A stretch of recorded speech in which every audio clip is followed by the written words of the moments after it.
So I woke up at 4 this morning, and Jarrett drove me to UNMC. I had a little surgical procedure on my ears, nothing serious. So if I can't hear you, and I'm patient or I'm still loopy from the anesthesia, please forgive me. But I do want to say thank you to all that they've been working with me for a while, and just the ability to be able to connect with the people at UNMC and Nebraska Medicine, obviously for our players, but for an old guy like me too. I'm just unbelievably grateful, just the way that they've worked around our schedules. So I just want to make sure I thank all the people that have done that. Want to make sure I say good luck to the volleyball team tonight. They start against Pitt. We did our mock game yesterday, so we took over the training table for like 4 o'clock, and Becca Alec came walking in, and she's like, "Oh, coach, is this closed?" I'm like, "This is open for you anytime, Becca. Lifter of the year, unbelievable person, spirit. I'm such a fan of that team, and all of our teams, but that team, and so excited for them tonight. And I won't be able to go tonight, but I think my daughters have me lined up for Sunday for the Stanford game. Just want to take a moment to thank the Chiefs. This is going to be an unbelievable experience for our guys. For me, just like, hey, let's get to the game. We'll worry about the game. But being in an iconic NFL stadium, I was there. I've only been there once.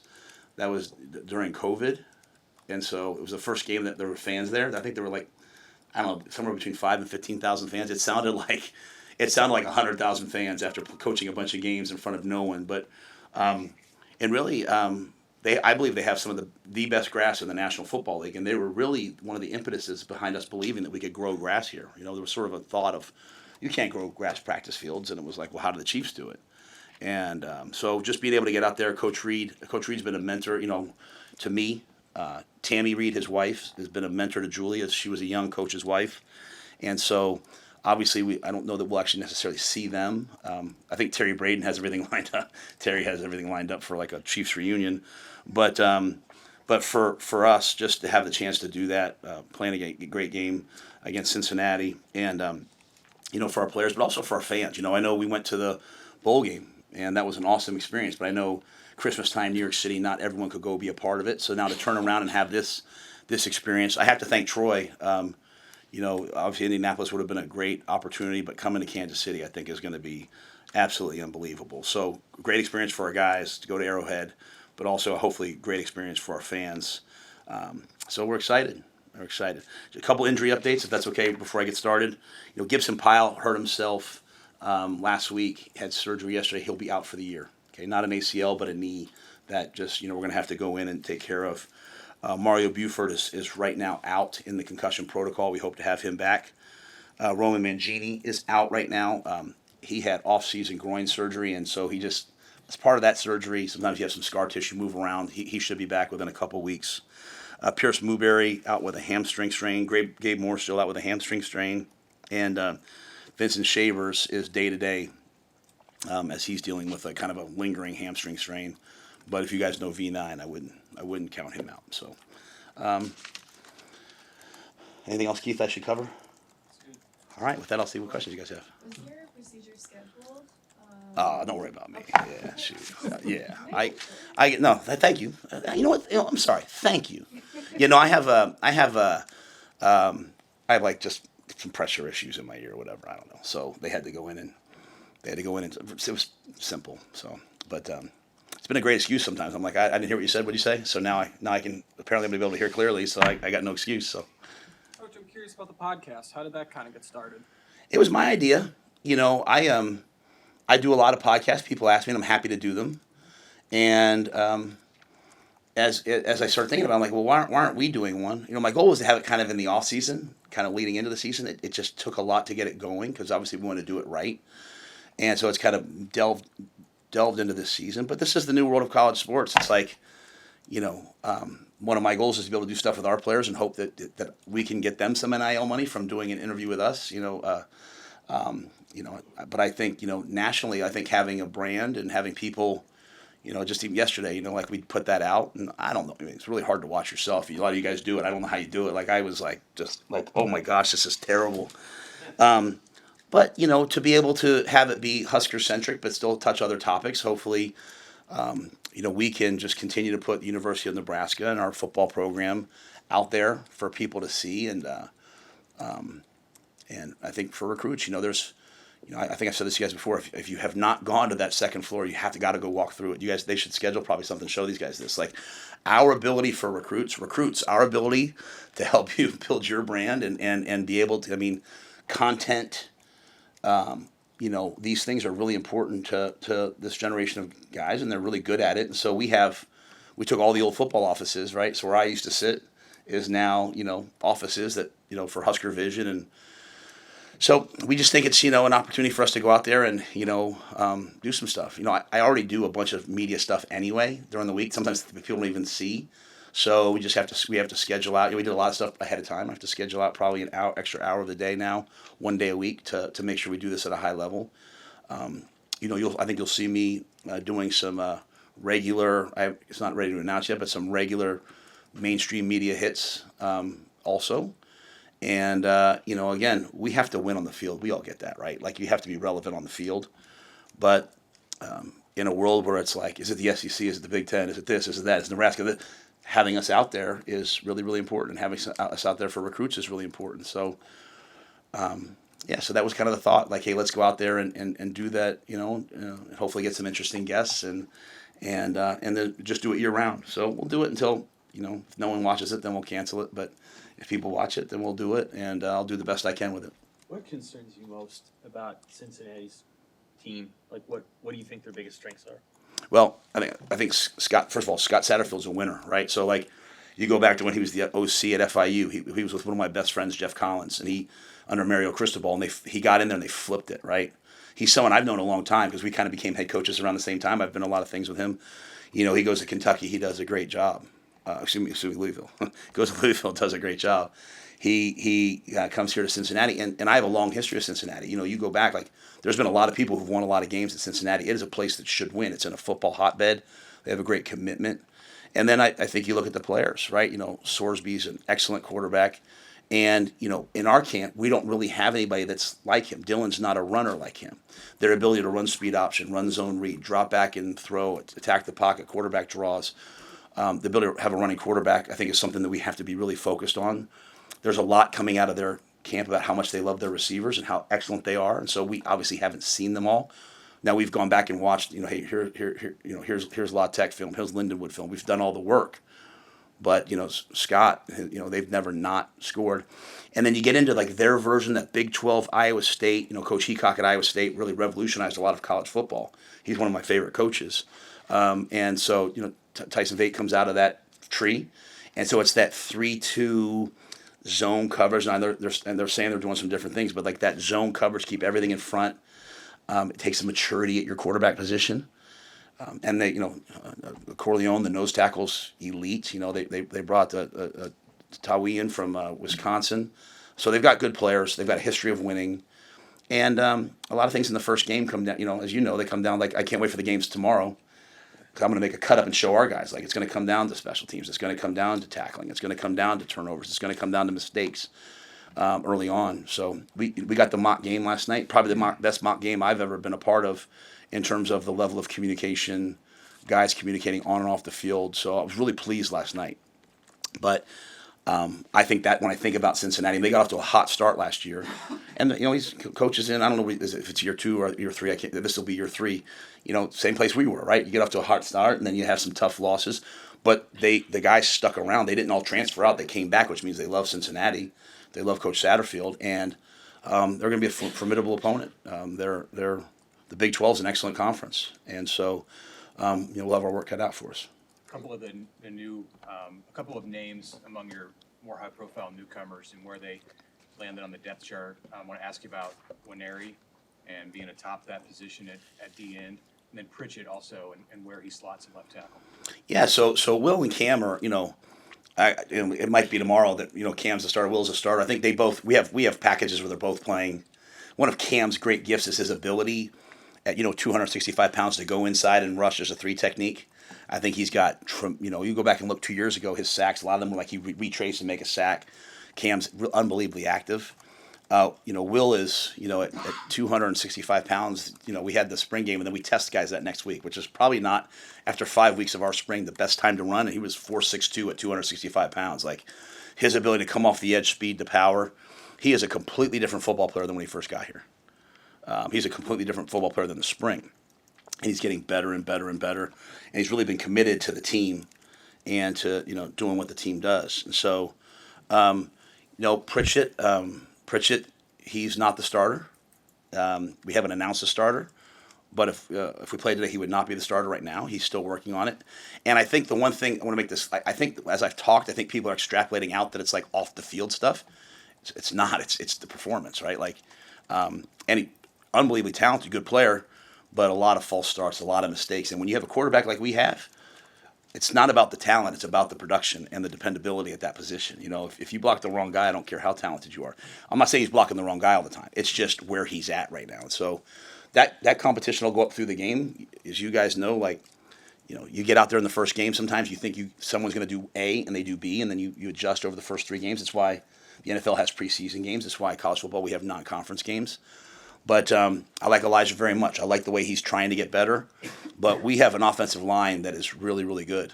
And they demand accountability from each other, and you cannot make missed assignments. You cannot false start in the red zone. You cannot get holding penalties. And so we're just working through a lot of that football stuff right now with Elijah. But it is not, hey, this guy's a bad teammate, or this guy doesn't do this right or that right. It's none of that. He does everything we ask. It's just the dependability at that position. And I'll just say it one more time. And again, I sometimes say this for recruiting, to be quite honest. A lot of places, they have 1 protection and 3 runs, and that's not us. I mean, it would not be fair to Dylan to have 1 protection. We've got multiple things, and you have to be able to think on the fly. It's an NFL based.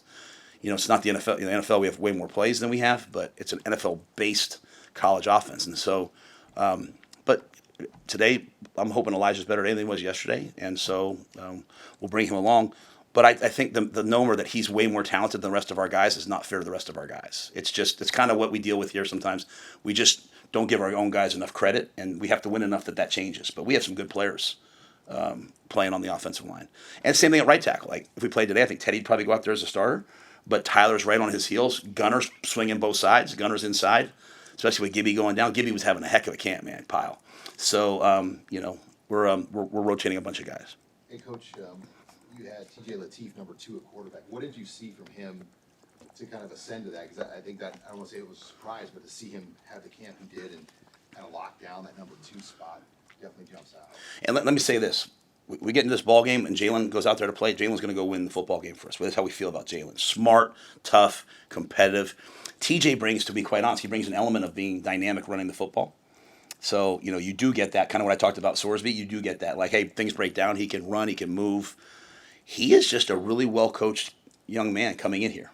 The guys out at Orange Lutheran, his training, his family, they've done a great job with him. The players respect him. He's really, really smart. It's not one of those deals where we're dumbing down the offense for him. Now, his decision-making at the college football level, he hasn't played at this level yet, so there'll be some growing pains. But Jalen's right there. But I think TJ's had an unbelievably good camp. And I liked what he did in the spring, and it was very clear, hey, he's 3, and he's just ascended into that 2 spot. So, I think the sky's the limit for what TJ Lateef can do. He just wait for his opportunity, and I do like his preparation. The guys like him. I said to him the other day, we were walking, if something happened and you had to go play, and you change your preparation, that means you're not preparing hard enough right now. And I feel very good about him that wouldn't happen. He's preparing right now as if, hey, I got to be ready for my moment. So I'm excited about him. Is the kicker competition more of multiple guys being consistent, or just nobody, separating? Yeah, I think as a base rule for where we are right now, and again, we're lucky to have Brett Maher here. You have to remember now, Brett kind of came on in the middle of camp last year and kind of ascended into a full-time role. And then he wasn't even able to travel to the games with us early on last year. Ohio State, we go out there and we bang the 54-yarder. John makes those 2 kicks. It was really one of the first away games that Brett was able to travel to. And I remember, we had the ball. We had that tough call down the left sideline. And then I was like, hey, what are you guys thinking? He'll steal 5 yards. And Brett's like, yeah, he'll make it. And he went out there. So I think Brett being around has really helped the guys. I think if we went out there today, you'd probably see Kyle go out there. I think we're going to continue that through next week.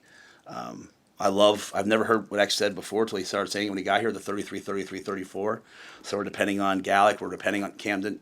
Camden's an excellent holder. I mean, that's a thing that many people won't really notice. I wouldn't have noticed until Brett kept saying to me, like, hey, Matt, this guy's an excellent holder. X kept saying that to me. But I think all three guys have done a nice job. I think we're really consistent out to the 30-yard line. So, 48-yard field goal. Once we get outside there, we're still working through all that. We went out there last night. The wind was blowing, and we made big kicks last night, and both guys did. So Johnny Holt's still coming off that injury. Tristan's still coming off that injury, and so I think getting confidence in their legs too is an important piece of this. What have you seen from sort of the guys who are on the second line in the secondary? Rex Guthrie to be in the position he is, Caleb Benning, the depth you have going into the season there. Yeah, I'm gonna keep it very real. Rex Guthrie is a Big Ten starter at safety, and as soon as he decides he believes that, he's going to be excellent. It just has to play. And when he starts playing, he's a 4.4, 4.5 kid. He got into Princeton and Harvard. He's smart. He likes football. He's just young. He had a I think, was it the first game of his senior year? The guys covered recruiting where he broke his leg in the first game of his senior year. So much so that I remember his coaches called and they're like, hey, we understand you guys are probably going to pull it. I'm like, no, we're not going to pull it. Like, it's still okay to do things the old school way where you honor your word. And, but I say that to say, like, he's been, like, working his way back, right? Like, so, like, when you have your legs snapped like that, it's hard to go out there and throw your body in the piles. And I've seen that from him. So I'm really excited about Rex. I think at the corner positions, like, I think Amari Sanders is a FBS starter, power, 4-star. He's a guy that started football late, so he's kind of coming into his own. Jeremiah Charles is probably the best athlete on the field when he's out there. I mean, the guy scored points in the Big Ten track meet, and he's bigger, stronger. Going back to UNMC, like, they went and did some studies on him and found they did some procedures so that he could eat a little bit more and sort of put it on some weight. And I love where Jeremiah is at. We've talked about Jameer Khan. Jameer backing up Malcolm. I think he can go out there in the second series and take reps, and no one would blink. We wouldn't say, oh, we better play this. He's a competitor. Caleb is an excellent football player. He's kind of like the old school. Like, anybody know Chip Hilton? If I say Chip Hilton, does anybody know who Chip Hilton is? Claire B. Great. Yes, sir. So great old books about Chip Hilton and three sport athletes back in the 50s and 60s. My grandfather used to give me the books. But, like, that was Caleb. He's playing point guard on the basketball team. He's, playing. He can play tailback. He can play what? There's sometimes, we'll watch him like, man, he looks like a tailback out there. It looks like his dad out there. Although I never saw his dad play. But, so I'm assuming he tells me he's good. So I'm assuming he was good. So that's a joke. But Caleb's really, really smart. I think the biggest thing with Caleb is, again, they're just young players, right? Like, getting into the football shape to be able to run and hit all day and fly around, and then, striking and making the plays. But, Caleb got into the bowl game, and he went out there and he just competed. Down that last drive, like, we got some guys hurt, and Caleb went out there and played well. Donovan Jones is a starter in my mind. It's just, where he is, and so we have some different packages. So I think you'll see Donovan play a ton, and when he plays at a high level. So I don't know if I'm forgetting anyone there. Is there anyone forgetting that you want me to talk about? So, like, that line, the challenge we've had, and even the guys behind him is like, hey, you have really 4 to 5 seniors starting. Don't waste this year. Wait, I hope I get a turn. Like, get better for when your time comes, but we'll need them. And but I really like Rex. I really like Caleb. I really like those corners. Jameer, I've talked a lot about. So we feel very confident with them. They just have to play.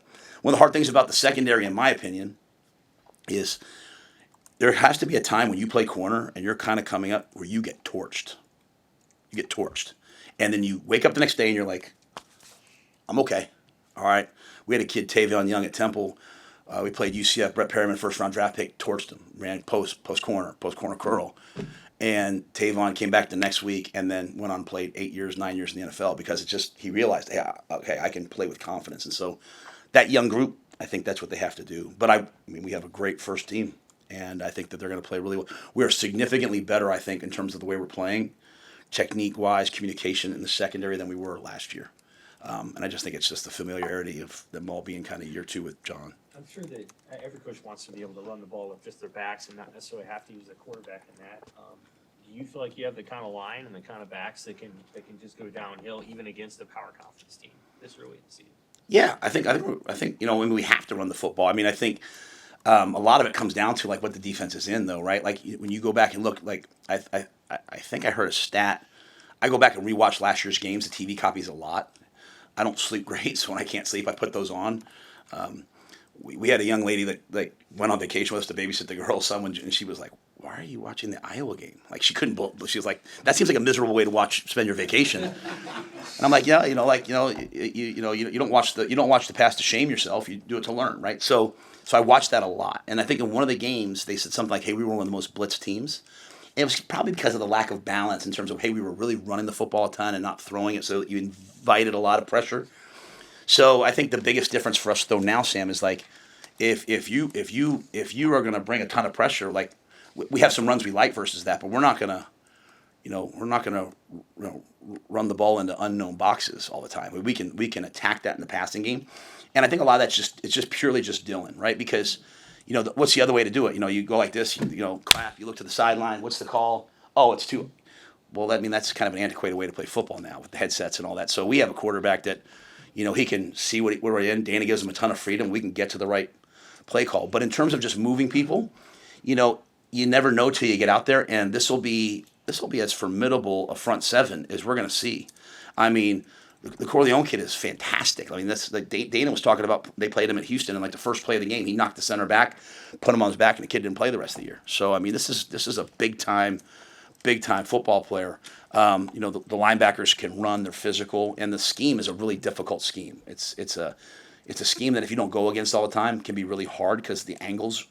When you play 3-2 and there's a guy behind, like you're zoning this way to go back to a guy this way. It's what we did at Baylor because it's the way to win in the Big 12 in my mind. So, but I do have a lot of confidence in our offensive line.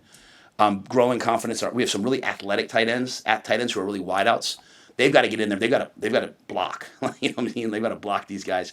And I think Emmett's had a breakthrough in camp, I believe. I think Emmett's taken a huge step in terms of just lining up and running the football. And I like the other backs. You talked in your conversation with John Gordon about self-improvement and that journey that you've been on this offseason. How much of that and in what ways is it meant for your players to see and to use as an example in their own lives? I think one of the ways to connect to this generation of young people is to talk a lot about your imperfections because they live in a world of perfect. And I said it earlier, it's from a book, Hidden Potential, that I've been reading by Adam Grant, but it's like, it talks about perfectionism, and there's like three things, it says not to be a perfectionist, and basically what it says is like, you don't study your mistakes to shame your past self, you do it to educate your future self. And so I think taking on that growth mindset, that, that white belt mentality, as they say, that there's all these different words of saying it, is really important. And so I think when our coaches all get up and speak, they quite often speak a lot about their failures in their past, because it's really the key for our guys. It's like, hey, every failure brings you closer to success. So for me, I'm not savvy enough as a podcaster to be thinking like, hey, like I'm honestly in that moment probably talking when I get up here, as I'm sometimes speaking to the team, sometimes, but I just think that's who and what we're going to be. We're still one of the youngest teams in the Big Ten, and so like our D line. Our D line's going to grow into who they are. Who you see next Thursday night better not be who they are in 2 months. And so there's going to be a lot of like, hey, I learn from this, I grow from this, I learn from this, I grow from this. For me, it's unique. Like I have Dana Holgerson on my staff, and he's running the offense. Does he need me in there with him every day? Hey, I think we should know. Now, do I still have to be the head coach and have an overall vision? Yes, but it's even like talking about practice schedules. Even talking about like, hey, what to do this week, having someone that brings truth to power and I really respect has helped me like rethink everything. Like, don't do this because it's what we've done. John Butler's smarter guys I've been around, right? So like talking with him. So I think it's all those things maybe. But every year, Mitch, I go into the team. I say, this is what I think we need to do better, and I always tell the staff, this is what I have to do better this year. Like even. Even in my relationship with the officials, getting on the Big Ten officials has not helped us in 2 years. We haven't got the benefit of the doubt very often, and so it's like, all right, well, maybe we'll take a slightly different tack this year, because I still always want the players. I feel like when the head coach fights for the players with the officials, the players are quiet and they don't say a lot to the officials. I mean, like if you watch our team, you've never seen a player start arguing with the official. It's always me, but I think like I'm always evaluating that. I'm always evaluating the analytics. I'm always evaluating our decision making, right? Like it's always a conundrum. It might be still the medicine, but I'm in a very honest state right now. Like here's a very difficult decision for me. I think Archie's going to be an unbelievable pooch punter. So you need to get 4th and 6 at your 48-yard line going in. And if you like your defense, right? 4th and 4. And the analytics say, hey, it's your call. Do you pooch him down there? Because you say, hey, I have this unbelievable punter, and when you have the ball inside the 10, usually the defense scores before the offense. Or do you say, hey, I've got Dylan, I put the ball in his hands. And so I've sometimes gone back and forth on those things. And so I think a lot of it is making decisions and then going back and looking at them. So, but I think I try very hard with the team to always be like, hey, guys, I do not have this figured out.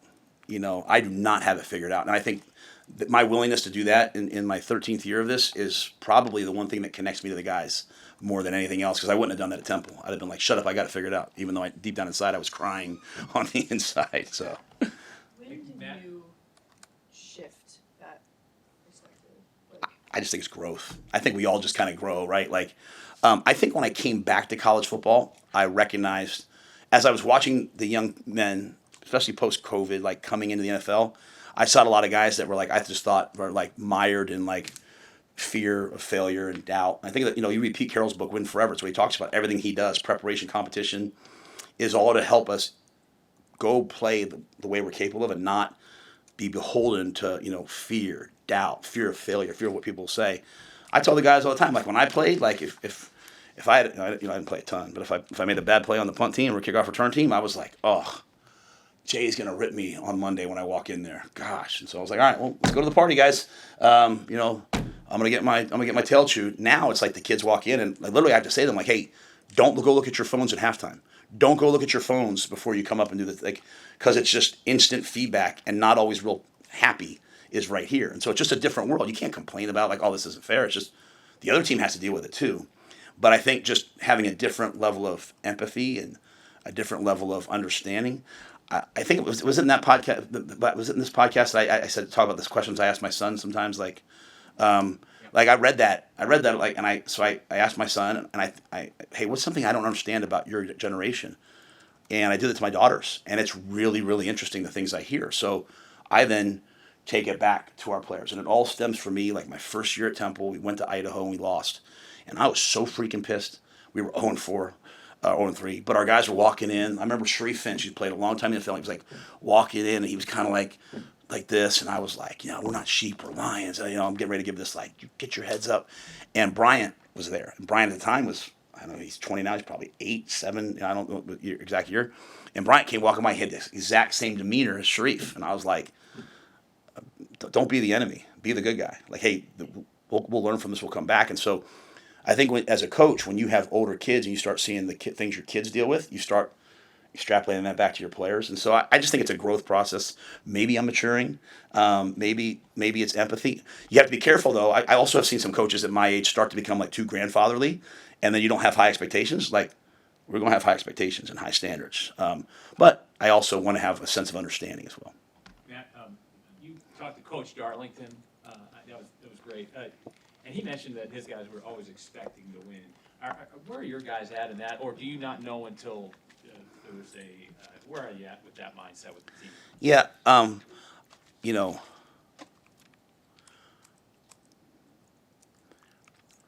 they had won so much, and you walked into a culture of winning. That's like the difference between like winning programs and losing programs. Once you get the talent close and all that, a lot of times is that mentality, right? Now, when you're on a winning program, I'm sure Coach Osborne would tell you, like, Coach Paterno would tell us, like, you're always battling, like, expecting to win versus hubris, versus bravado.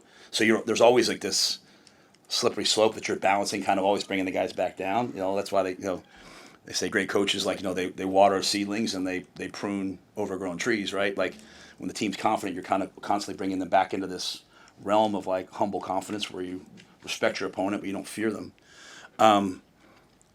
that is the place that we're at, right? Do you go in expecting to win or hoping to win? And that's our job. It's once you flip that, things flip.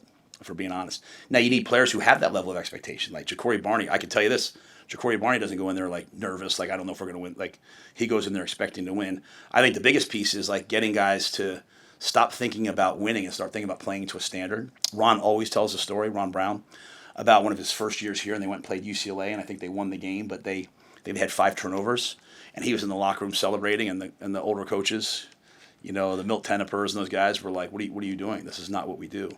It wasn't about winning the football game. It was about the standard level with which we play. Those are the things that we preach. At some point, they have to just go into action, right? So, I'm always very hesitant when people talk about, we expected to win and da-da-da. We sometimes romanticize the things that happened in our past. Like, we all, I don't care who you are. You go out in the field, I'm walking out in the field, there's going to be a knot in my stomach, like, oh, geez, because that's what lets you know it's worth doing. So what lets you know that this is worth, there's a lot on the line here. But I will say this, I think our team's where they are mentally and the growth they've made is outstanding. I think we have a ton of winners. One of my coaching maxims I'll say all the time is find the winners and get them on the field. Don't find the talented guys, find the winners. I stole that, I think, from like Vince Lombardi's, for full disclosure, or Newt Rockne, one of the great coaches. But I do believe that. So like you put a guy like Dylan out there, he always expects to win. And then it's about dealing with the frustration when things aren't going well. I go back, last year, 13-6 against Ohio State. It was like a Baptist revival in the locker room. They were so excited. 13-7 against UCLA, and it was like a morgue. And I know I can't pull them out of that. That's not my job. And that's their job, right? And as crazy as that sounds, I trained them all year to be prepared for hard things. Now I got to trust the training. And so I'm very happy, though, with where we are. I'm very happy with the way that they've approached things. Like we invited the band out yesterday in the middle of our mock game to start playing. And they were awesome. And like our guys ran over and they're like dancing and singing and Ja'Cory's screaming, "Go Big Red." And then one song's over and they sprint back to the sideline. They're like, wait for them. And I was like, no, keep having fun. So like they're like their minds are right. It's just you gotta get in the games. You gotta live with the highs and lows. And who are we gonna be when we're down 17 in the fourth quarter?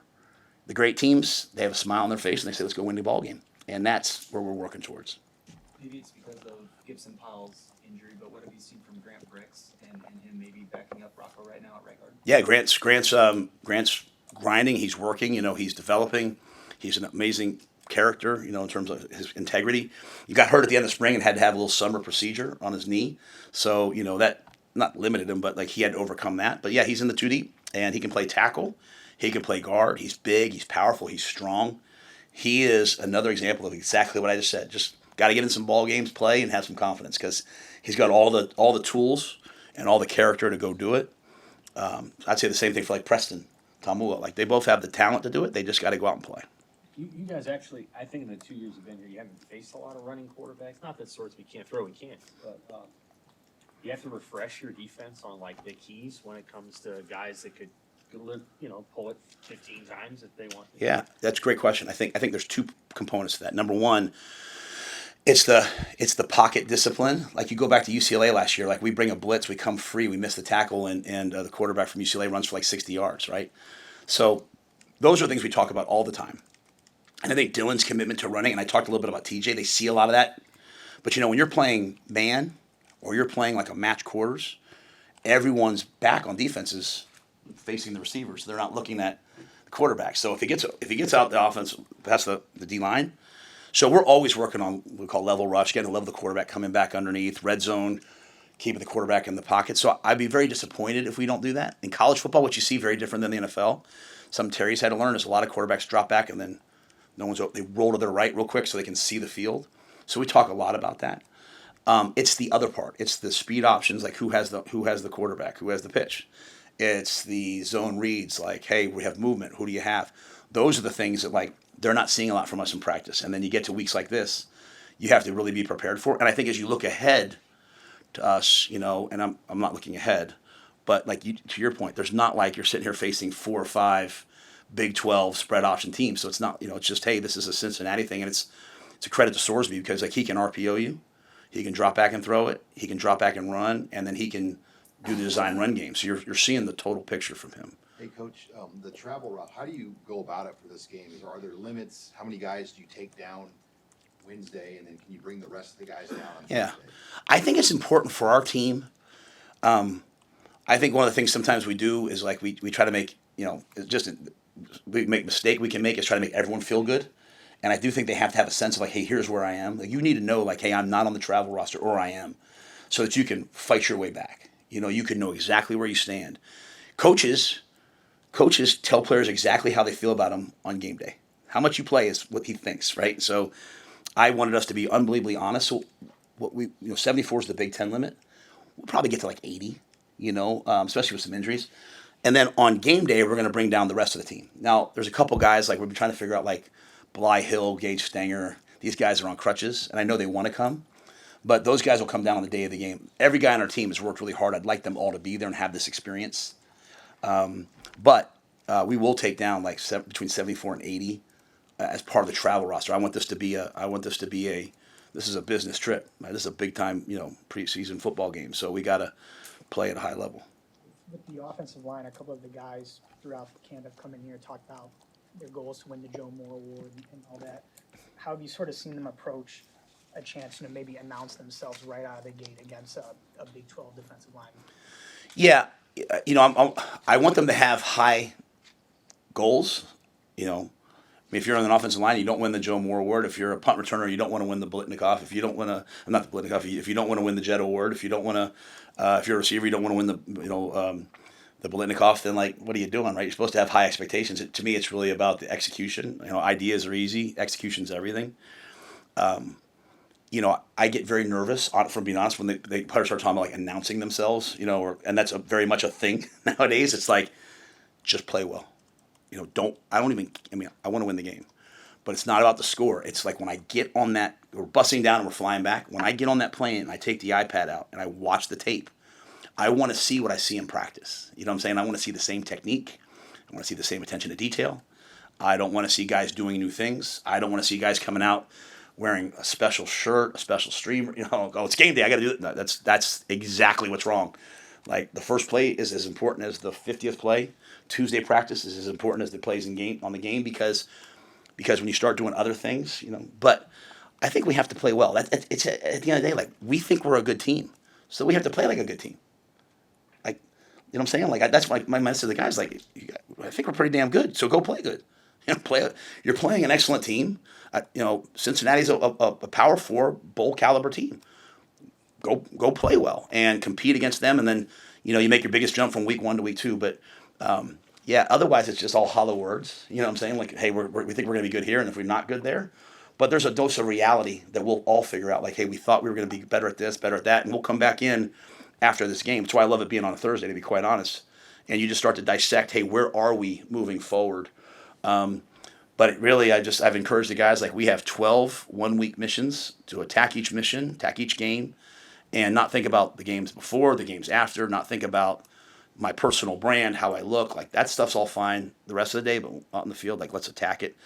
But I think the one thing I will say for our offensive line is we're having a chance to go against a difficult front and really talented players up front, big, powerful men. And so we're a lighter defensive front. We're a movement, explosive front. We'll be facing 350-pound guys.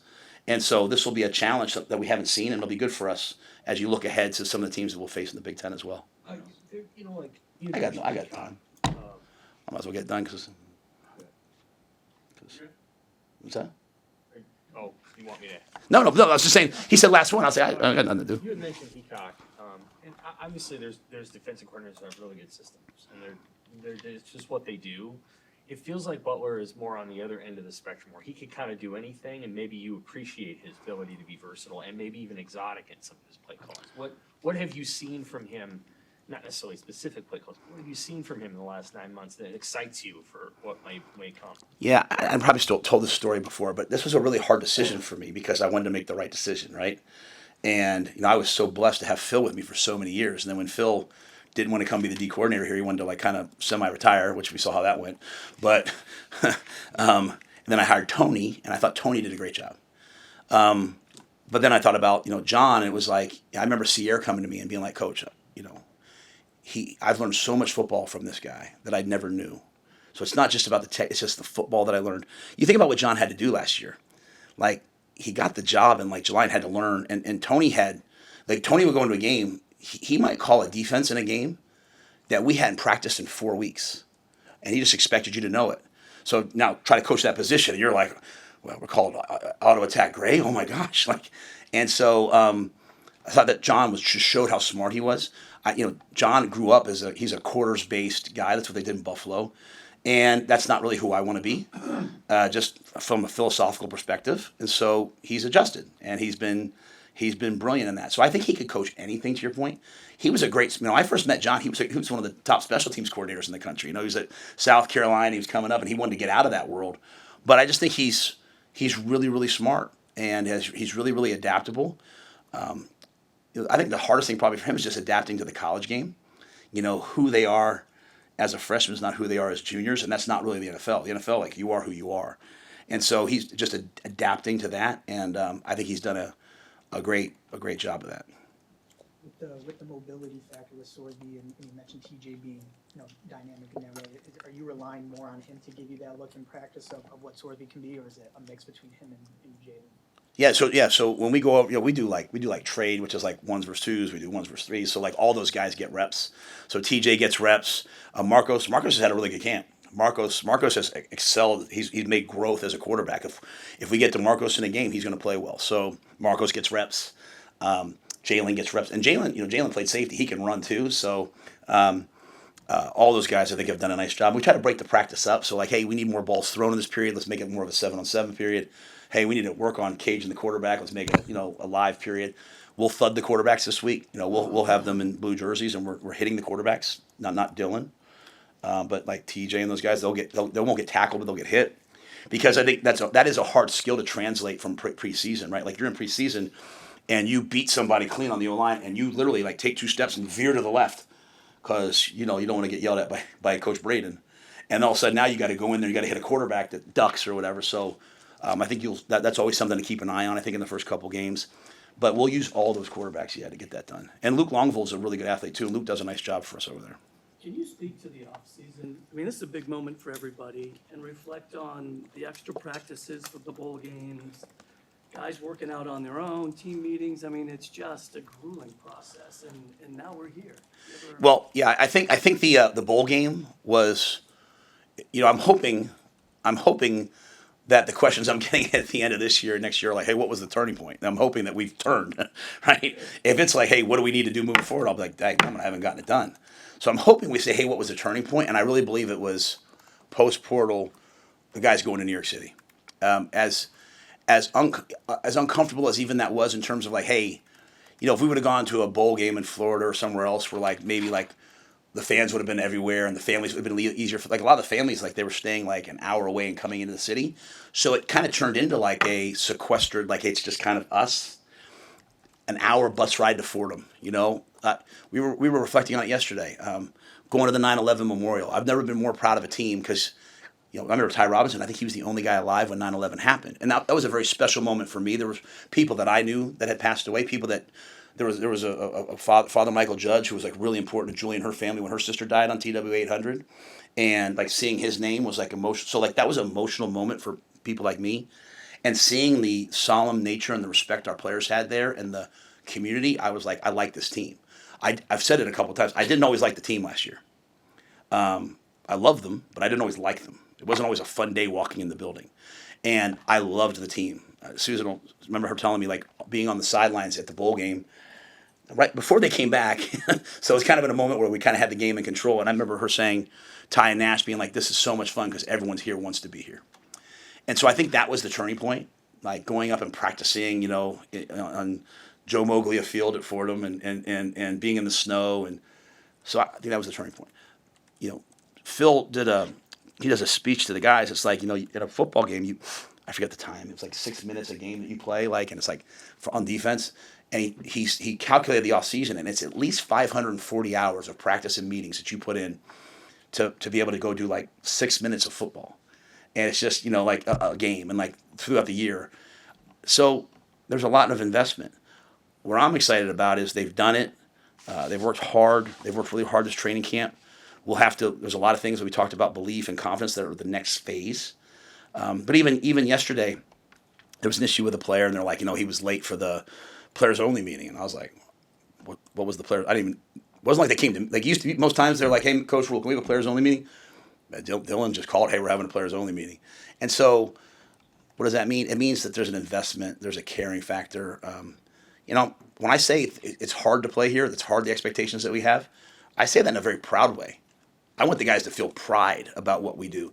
And then when, they talk to Ty or whoever, and they come back and they say we're more prepared than the other guys, I want them to feel that. Now we just have to go and have that pride show up on game day, and by playing well. Anyone else? All right, thank you guys for everything during preseason. Appreciate you guys. See you next Thursday night.